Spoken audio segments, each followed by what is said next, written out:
அவர் எந்த அளவுக்கு வந்து ஒரு மாதிரி பேசியிருப்பாரு.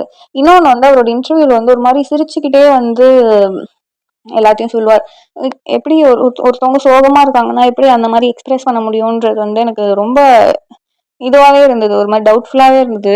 ஸோ அதெல்லாம் இது வந்து லிட்ரலி அந்த பூங்காற்று திரும்புமால அந்த வீரபத்ரன் அப்படிங்கிற கேரக்டரோட கேரக்டரிஸ்டிக்ஸ் எல்லாமே பெர்ஃபெக்டாக மேட்ச் ஆச்சு. ஸோ பார்க்கும் போதே அந்த சைக்காட்டிக் பிஹேவியர் வந்து தெரியுது. ஸோ எப்படின்னா ஸ்வேதா அவங்களுக்கு எந்த அளவுக்கு மென்டல் ப்ரெஷர், எவ்வளோ மென்டல் சைக்காட்டிக் டார்ச்சர் கொடுத்துருந்தா அவங்க வந்து இந்த அளவுக்கு முடிவெடுத்துட்டு ஆனா ஸ்டில் அவங்க வந்து எந்த ஒரு கம்ப்ளைண்ட் அந்த மாதிரி எதுவுமே பண்ணல ஆதி மேல. ஸோ அதுக்கும் ஏதோ ஒரு அவங்களோட நல்ல சைடுனால அதை ஸ்வேதா ஏதோ ஒரு நல்ல விதமா யோசிச்சதுனால பண்ணாம இருந்திருக்காங்களா என்னன்னு தெரியல. பட் ஸ்டில் அந்த டிவோர்ஸ் கேஸ் தாண்டி இவங்க மூலியமா எந்த ஒரு கேஸும் வந்து எதுவும் இவங்க மேல பதிவாகல. இது எல்லாமே மேபி அவங்க ரொம்ப யங் ஏஜ்ல வந்து இந்த ரெஜிஸ்டர் மேரேஜ் அப்படிங்கிற டிசிஷன்லாம் எடுத்து